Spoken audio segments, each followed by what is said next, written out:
Hello there everyone, hopefully you're doing outstanding today. It is Saturday, August 6th in the year 2022, and it's like, my goodness, where did this time go? If you've been with me from the beginning, well guess what? You're roughly a year and a half older than you were when I first started, as am I. And if you just found my channel, you're a day older than you were yesterday, etc., etc., etc., right? All right, so anyway, today I'm going to kind of talk about a couple things about how to get it going, how to get started, how to put it all together, etc., etc., etc. But before I get going, real quick, I am not a financial advisor. I am not a CPA. I'm not an attorney. I may talk on some legal stuff also. I may talk on some personal finance stuff. But I'm not telling you what to do. I want to share stories of things I've done, how I've done things, how I would do things over if I went back in time, etc., etc., etc. Okay? So to get started, I'm going to go on the assumption that this isn't the very first video of mine you've seen. You are watching my channel because you want to be an investor. More than likely, if you're watching this video, you want to be a real estate investor. All right? So that's what I want to talk a little bit about, how to get it, really get it going, how to put it together with real estate investing. All right? And I'm not going to cover anything in too much detail in this video. And I've got whatever I got, 300 some videos here. I go into a lot of detail throughout the video series, okay? So just dig around, look through the videos. Don't always look for the ones with the most views. My personal opinion, sometimes some of my ones that have lesser views, I give some of the best nuggets of information, but for whatever reason, they just don't get a lot of views, okay? So anyway, all right, so anyway, to get it going, you've been thinking about a rental property. Maybe you've gotten your first, maybe you haven't. A couple things to do is look at yourself, all right? And I'll say this a lot, look in the mirror, okay? You're the one. You're the reason you get it or you're the reason you don't get it. You can't blame anyone else, okay? But look at yourself. Where do you work at? What is your income? How much money do you have in savings? What is your credit score? Do you know a lender who you can talk with? Do you have a market where you plan to buy something at? Do you have a team? Boots on the ground, as I call them, but a team. You know, a real estate agent, property management, contractors, anybody on the team, and so on. Do you have any of this? Because do you know who you're going to get insurance with? Homeowners Insurance, and et cetera, et cetera, et cetera. Okay? There's a lot of information. Like I said, I'm not going to go into detail on any one thing, but when you look at yourself, if you have the income coming in and you have enough money in the bank and you have a good credit score, perhaps you can get started, get your first one or your second one right now. If you need to raise your credit score, check out sites like Credit Karma to see what they estimate your score to be. And then look at, do you have personal debt? You know, if you pay it down, that should raise your score. And that works for me. If I go out and get a new credit card, it'll ding my score. If I charge something up to get the sign-up bonus, it'll ding my score just a tiny bit. But then I might pay it all off, boom, and the next thing you know, my score is climbing back up. And over time, goes up, it can ding up, and it just keeps going up. And now my credit score hovers around 800, plus or minus a little bit. When I started this, it was in the 600 somewhere. I don't remember exactly what it was. Okay, so but get your own credit right. Get your own finances. Live below your means. Okay, live below your means. Spend less than you bring in. Okay, that's key. But moving on from that, if you're looking to get your first rental property, you got to have your team. As I said, you got to identify: are you buying in your own backyard? Or are you buying somewhere else? Okay? Because I don't know where you live at. So you got to make that decision. Where I lived at in Virginia, in the Shenandoah Valley, I could buy real estate there, and it was more reasonably priced than a lot of places on the coastline, east or west coast. However, compared to the Midwest, it cost more. I bought my first two houses and my triplex all in that area. And my two single-family homes, I bought them both for like $97,000, $97,500. Okay, triplex I bought for $199,000 when I bought it. This was in 2017, 2018. All right, so but those houses nowadays, like the one house I still have, it'll probably sell for about 185,000. So it's basically doubled in value. Okay, and if I fixed it up, then I could probably get 200 grand for it. Okay, so prices have gone up there, just like they've gone up everywhere. But with that being said, rents have gone up, and there are always deals out there. We're getting into a time period where the economy may or may not be slowing down a bit because the job market, jobs are still being created. Okay. But there's always good deals out there. You just got to find them. You got to, run your numbers. I have videos on running the numbers. Okay. You always got to account for, say, roughly 20% for vacancies, repairs, and capital expenditures. You got to account for your mortgage, principal, and interest. If you pay a property manager, you got to account for that fee. It could be 10%, let's just say 8%, 9%, 10%, 11%, somewhere in there. Every property manager can be slightly different. And that property manager also charges other fees. Every property manager can be slightly different. So talk to your property managers in your market and see exactly what they charge. All right. So moving on from that, let's say, because I'm not going to go into detail on any one topic, okay? But let's say you get your first rental. You get your second rental. You've heard, if you've watched my channel for any period of time, you've heard me mention cash reserves. You got to have cash reserves, all right? When you buy your first house, like when I bought my first rental, I was still working full time. I knew I had my paycheck coming in. My wife was working full time. We had her paycheck coming in. I knew I had some money in the bank. I knew I could afford to put a new roof on it because I did put a new roof on it. I knew I could afford to do other work because I did that other work after I bought this house. Okay, so I had that money. As I started getting into rental number 2, I had to spend money to fix it up. Okay, that's taking money also. So then I was starting to look at, because I wasn't watching YouTube then. I didn't know about a channel like mine. But I was like, I have 2 houses now.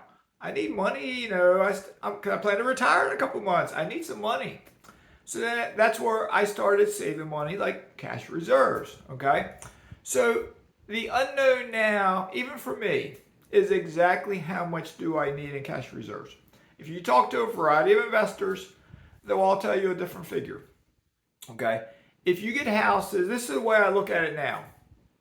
If you have a couple rental houses, and say a tenant moves out, and for whatever reason, they trashed it, it was in rough shape when you bought it and the tenant was in there and they stayed a couple more years and it was just in rundown condition. There could be a variety of reasons you may have to rehab it. When you rehab it, it could be a light rehab, it could be an extensive rehab. A light rehab still might cost you $2,000, $3,000, $4,000. An average rehab might cost you $8,000, $9,000, $10,000. An extensive rehab could be $10,000 to $25,000, or depends on the market, maybe even more than that. So knowing that, as you start building your rental portfolio, if you get 2, 3, 4 houses, can you only keep $10,000 in reserves? I'd say no. That's my personal recommendation is no. Because if you have 4 houses and each one requires $8,000 in rehab, that's $32,000. And say it happens fast. Like 4 successive months, every single month, the house goes empty, it needs rehab. The house goes empty, it needs rehab. You got to have reserves, okay? As you get more units, you got to use, by the time you get more, you get 4, 5, 6, 7, you learn from your own experience, okay? You can figure out from the market you're in, do the tenants take care of the properties? Are they destroying them? Are you buying places that are run down? Are you buying them all fixed up? Et cetera, et cetera, et cetera. So, but you got to figure out what is that good number? What's that good number? Let's just say if you get to my level, 25 rentals, more or less. What's that good reserve number? Is it 25,000? Is it 50,000? Is it 75,000? Is it 100,000? I'm not going to tell you exactly what it is because we're all different, okay? But somewhere in that range. Because it also comes down to how do you feel? Can you sleep at nighttime? How do you feel? Okay. But with that being said, I've had Dominic on my channel and Millennial Mike. Millennial Mike and I were discussing cash reserves with Dom one time, and Dom made the comment, as you get larger and larger with your portfolio, you don't have to be as concerned about cash reserves because your monthly income coming in is enough to cover basically anything.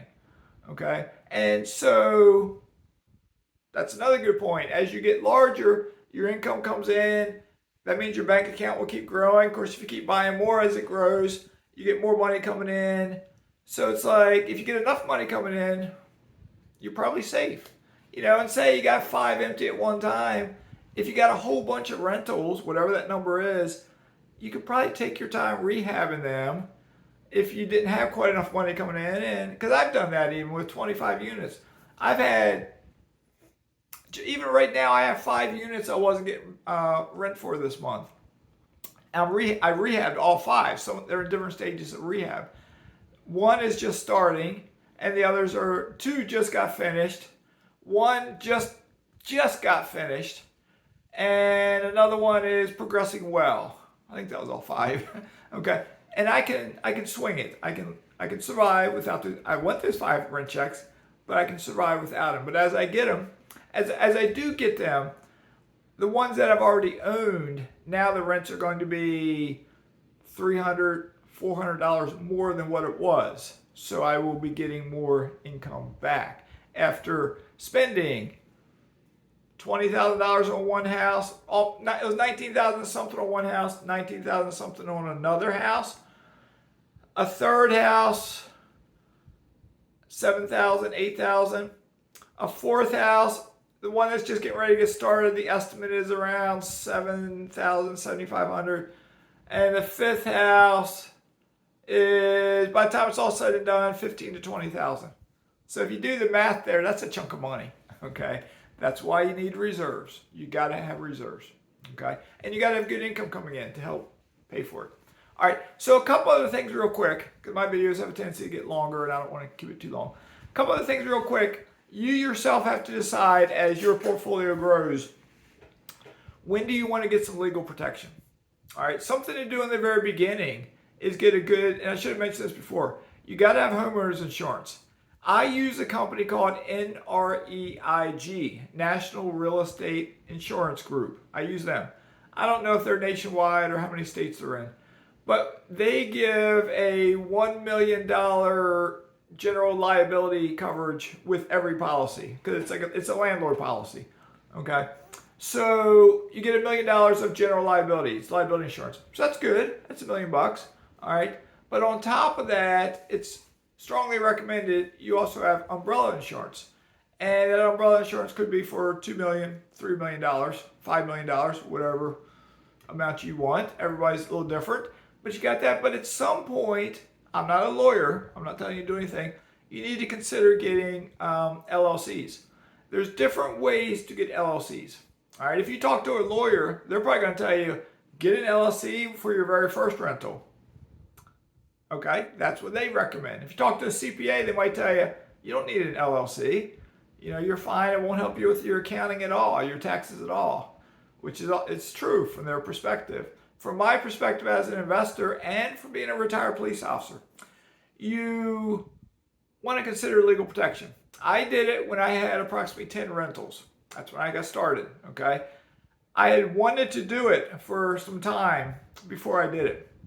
I probably wanted to do it when I was at 6 or 7, but I just didn't want to spend the money, But I eventually pulled the trigger when I had about 10. And then I add more properties as it goes on. Before I did it, I talked to a variety of attorneys about LLCs. They all told me they could do an LLC for me. They all told me what they would charge. And they all said they could do the ones for my Virginia properties. And I said, what about Alabama? Oh, you need to get an attorney down there. What about Indiana? Oh, you need to get an attorney up there. We can only do them for Virginia. And how many rentals should I put in one LLC? Well, 3, 2, 4, 5. But if you get sued, you can lose everything at an LLC, so you don't want to put too many in there. But you can't have one LLC for one house, Then you have too many LLCs because it's expensive. All right. But then I found an attorney. I'm drinking mud water, by the way. And it's not coffee, it's mud water. Google it, mud, WTR, mud water. All right, but then I found an attorney in Texas, Scott Royal Smith. And I now use him, and there's a team of attorneys. And I've had Megan, one of his attorneys, on my channel before. You can look back for a playlist, interviews with others, and I have Megan on there talking about the whole structure. But in a nutshell, all of my houses are held in a trust, a land trust. The reason they do that is if I buy a house in my name, Mazske Finance, and after I get a mortgage, I then put it a couple months later, I put it into a trust. It does not trigger the due on sale clause. They call it something like the Saint Germain, whatever it is. It doesn't trigger. Banks don't care. It's a land trust. They don't care. Okay. But when you do that, then it's 123 West Main Street Land Trust. Let's just say. All right. But then, and I won't get all these terms right, they have there's such a thing called a series LLC, child and parent. There's a child series LLC that encompasses this trust, however, whatever that legal term is. All right. So if I get a second house, it's in its second trust, second child series LLC. Third house, third trust, third series LLC, child series. Fourth house, etc. As many houses as I get will each be in their own land trust and in their own child series LLC. Then picture it all like a big bar going across with all these legs dropping down. Each one is their trust and LLC. Up top, they all connect to another parent trust and a parent parent LLC, parent series, and a parent trust. I won't get the terminology right. And they kind of hold it all. All right. So this one up here has an LLC name. All right. But then they make another LLC. The one the first attorneys were talking about is just a traditional LLC. And it doesn't hold anything. It's the face of my company. It's the name of my company. It's just an LLC. All rent has to get paid into that LLC. All bills have to get paid out of that LLC. But that LLC does not hold much money at all. There's a bank account associated with that LLC. It does not hold much money at all. And because what I can do is make owner draws and transfer to another bank. And I got to keep track of everything. It's called bookkeeping. Transfer the money out, and that's okay. Okay, but it has to come into that bank account first. Then I could take it out, as I'll say, put it in my pocket, or it could stay in the bank somewhere. But a different bank. We never want to keep a lot of money in that bank account because if a tenant were to sue, odds are they're going to sue that LLC. That LLC does not own any real estate. It's not connected to me. It has a bank account that maybe has a couple $1,000s in it. Okay, so not that I want to lose a couple $1,000, but big whip. That's all I can get. All right. If someone decides to sue the house, the trust, then that trust has that LLC. It's compartmentalized. It's separate from all the other houses. All right. As long as I've done all my bookkeeping correctly, and as long as my attorneys have done all their legal stuff correctly, it is very hard to penetrate suing from that direction. If they try to sue from the parent one down, it's very, very, very hard to penetrate it. I'd have to be like grossly negligent and do something wrong, but that's the other step. Be a good landlord. All right. But no matter how good of a landlord you are, there's always somebody out there that wants what you have. So if you're one of these other YouTubers that don't have LLCs, there's always somebody out there that wants what you have. All right. And with that being said, I'm going to lead this into something else. If you have money in the bank, if you start getting all this rent coming in, and you do not have legal protection, and you build up $100,000, $150,000, $200,000 in your name, if someone sues you, they can get that cash, okay? Because it's in your name. But so if you get this whole thing I was just talking about, child, parent, standalone company, business bank account with the standalone company, another bank account with the parent LLC, and then that's still not in my name. So if I have excess cash sitting in this account, doesn't matter if it's $100,000 or $200,000, doesn't matter if it's $1 million, and I don't have $1 million. Don't even have $100,000 in there. But it doesn't matter what it is because it's not connected to me. If someone sues me, Mazske Finance, I don't have anything. I own this house, but in Florida, when you homestead in, your primary residence is protected. Plus, I have a big mortgage on it. So the bank might have something to say if you try to take it from me, because they want their money. So, and I pay a big mortgage. All right. So think about what I'm saying. You don't have to do it from day one, but as you grow and get bigger, you got to make that own decision. If you're working a full-time job and you have 10 rentals and someone sued you and they won and they took all your 10 rentals, are you okay? If you're still working a job, you're probably okay. If you're living off of your rent income, then you really got to look at getting some legal protection. And if you have $200,000, $300,000, $400,000 in the bank, if someone sues you, maybe they don't get your rental income, but they get you cash. And how would that impact you? Maybe you need to get some legal protection. I'm not a lawyer. I'm not telling you to do this. I'm not telling you to go with my lawyer, but it's one to consider. Okay? So with real estate, I know this is getting long, I apologize. Real estate is a business. If you are a real estate investor, you are an entrepreneur. You are a business owner. So treat it like a business. Treat it like a business. Do your books correctly. Keep proper insurance. Be a good owner of your company. Don't be negligent in anything. Fix things when they're broken. All right, hire good people the best you can. Just do the best you can. And if you do the best you can, you get your proper insurance, you get your proper LLC protection, you do your books correctly, everything should be good to go. Should be. We live in a crazy world though, so you just never know. So things I'm thinking about as I get even bigger, at minimal cost to me, I may get an offshore account somewhere, some foreign country, offshore account. I may get property in other countries. I've mentioned one country on my channel, but that's not the only country I'm considering. I may get property in other countries. So if somebody did ever sabotage my operation here, I have other places to go. That's kind of my big picture, all right? Because this is the way I'll wrap this up with this analogy. All right, I've set a goal of what I want my monthly cash flow to be. All right, so it's kind of like I got a ladder sticking up to, I don't know, to the ceiling there. I got high ceilings in here, and I'm going up that ladder. All right, the problem could be someone could kick that ladder off underneath me, and I could just fall right back down. All right, I don't want that. So when I get to that goal, I want to build a ledge. And then that ledge, I want to turn into a deck. And then on that deck, I will put a second ladder, and I will put some things to hold that ladder so it can't be kicked out. And then I'm going to start climbing the ladder again. And I'm going to go to a higher dollar figure. And then I'm going to go higher and higher and higher. That's kind of my plan.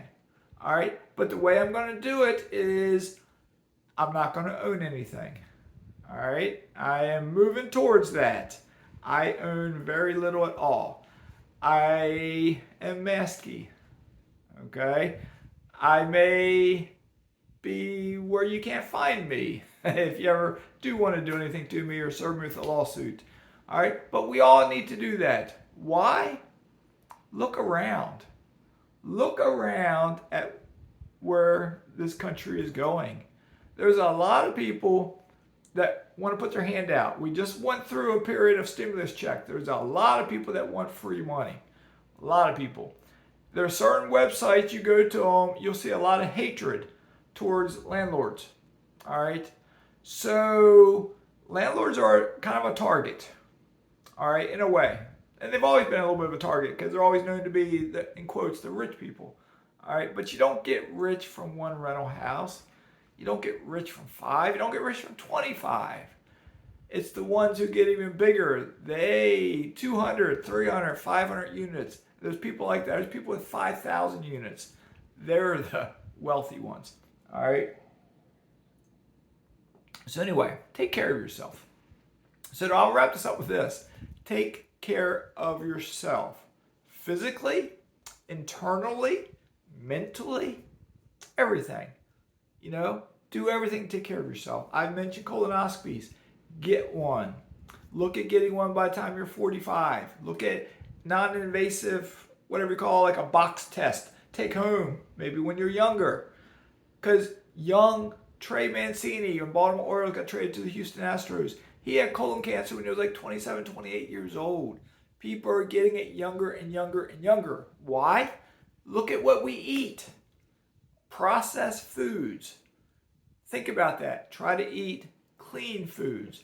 Take care of your teeth. Your teeth and your mouth are the gateway to your heart. All right? Take care of that mouth. Keep the bacteria out. Brush your teeth. Use a water pick. Floss. Etc., etc., etc. Take care of yourself. Get eye exams. Go to a dermatologist. Check yourself out. Be correct up here. Keep whatever your belief system is. I don't talk about religion on this channel. I try not to. I try not to talk about politics.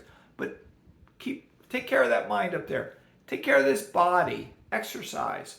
However you got to exercise, exercise. There's a variety of different ways. I walk, I swim, I lift a little bit. Exercise. If you're overweight, try to lose some weight. I've lost 13 pounds, 14 pounds, and I was not a big guy before. All right. But what I did, one big thing, I cut out added sugar for the most part. I've almost eliminated it.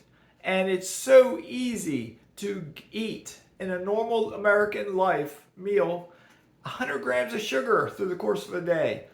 People drink milkshakes, they eat ice cream, but look at a box of cereal. Look at Lucky Charms or some other box of cereal, 12, 13 grams of sugar.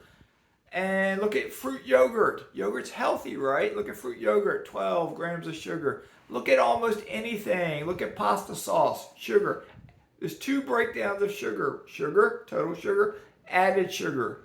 Natural sugar is natural sugar. It's more natural. Added sugar is what you don't want. I'm not a doctor. I'm not a nutritionist.